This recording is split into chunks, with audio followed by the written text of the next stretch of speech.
We are screaming for ice cream this morning. Registered dietitian Shannon Crocker joins us from her kitchen with some alternatives from the freezer section, and I get to do a little taste testing today. Good morning. Good morning. Thanks for having me here today to talk about ice cream and plant-based alternatives. You know, we know that ice cream is the most popular choice, of course, in Canada, but there's more of these frozen desserts that are non-dairy, plant-based that are showing up in the coolers, and people have questions. So the top three things they ask me are, what is it made of?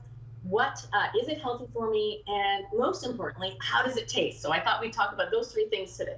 Okay, and I see that on Instagram, on your Instagram story, you had your husband Todd taste test some stuff. I specifically did not watch his reactions because I didn't want them to taint my taste test. Oh, perfect. Okay, that's great. We'll get to the taste test. First, what we've got here.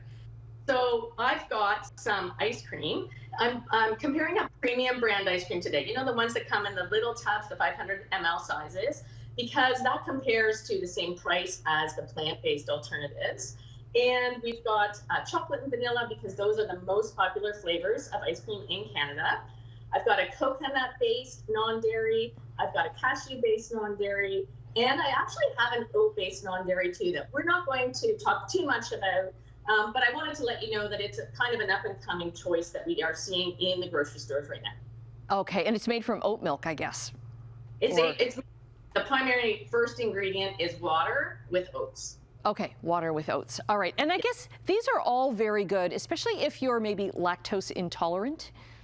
Well, sure. You know what? So the primary, the ice cream, as you can see up there, the ingredients, that's one of the first questions people ask me. It's made from cream, it's made from dairy. So for people with lactose intolerance, it might be something that they can either only have a small amount of, or they might not be able to tolerate. So there's some other options available for them.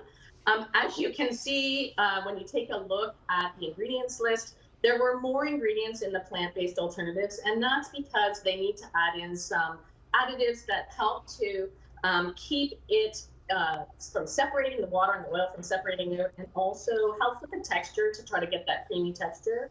When you take a look at the nutritional value, ice cream, and it has to be dairy in order to legally be called ice cream. Ice cream has got more calories, more fat, more sugar, as well as more protein than the other options. It's also got fewer ingredients, going to be less processed. This particular premium brand, if we were to compare like one of those big tubs of ice cream in it, it have a similar profile to the plant-based in terms of the number of ingredients and in terms of the nutrition profile. You also saw that calcium and vitamin A come with the ice cream. They don't come with the other plant-based alternatives. So those are some of the things that I think about when I'm trying to answer that question, are they healthier for me? And I think as a dietitian, the bottom line really is, they're all frozen desserts, they're all treats, you might say, and they're not a vegetable, right? So we're not eating them for nutrients to give us good health, we're eating them for pleasure. So choose which one fits for you in terms of, your lifestyle, your taste, and your budget. Okay, as a TV host, I want to know about the taste. All right. You do your dietitian thing. All right, so which one do you want me to try first? Let's start off with the coconut. Okay. So you could coconut chocolate. All right. Yeah. So this one again is made with a base of water and coconut. It's got a really good flavor. The texture isn't creamy. Let's see. Same as ice cream. And do you find that you get what's the dominant taste in that chocolate? It's almost like a cherry chocolate. Oh, interesting. Okay. That's what I taste. Okay. Now I'm going to try the vanilla, I guess. Yeah. I don't like this one. It doesn't taste very vanilla-y. It tastes, almost watery. Yeah, Todd didn't like that one. Oh, I really, really taste coconut now. Yeah, very coconutty. Very coconutty. Okay. Aftertaste pretty strongly. Okay, all right. So now I'm going to try the oat. Is that all right? Oh, sure. Go ahead. Okay. This one's going to have more carbohydrates than the other one because it's made with oats. So nutritionally, it might be something that people who are trying to reduce their carbohydrates might want to be aware of. Oh, I really like, but it's got a flavor to it. It almost tastes like a Rocky Road or something like that.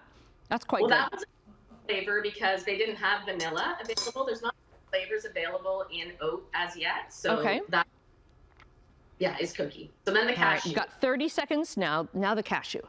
All right. So this again is made with the base of water and cashew.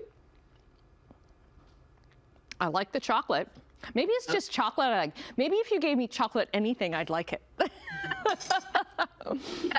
Yeah, and the vanilla as well. I find the cashew to be a little bit more creamy than the coconut version. That's this brand. Like there's other brands out there that might be different as well. I like the cashew, but it's got a little bit of a nutty flavor to it. It does. It has a bit of an aftertaste as Yeah. well. A little hint of cashew. Yeah. Okay, the cashew chocolate is my favorite of all of them. Okay. And the coconut vanilla, No, it didn't. for me. Yeah, ain't on my house either. I'm glad you enjoyed the taste test. Thank you, thank you. I'll see how I compared with Todd on the Instagram page, but we'll get all your socials linked up because you've got more on the breakdown of the nutrients and calories and all that kind of stuff. And again, it's a treat. So thank you for treating us. Oh, my pleasure. Enjoy.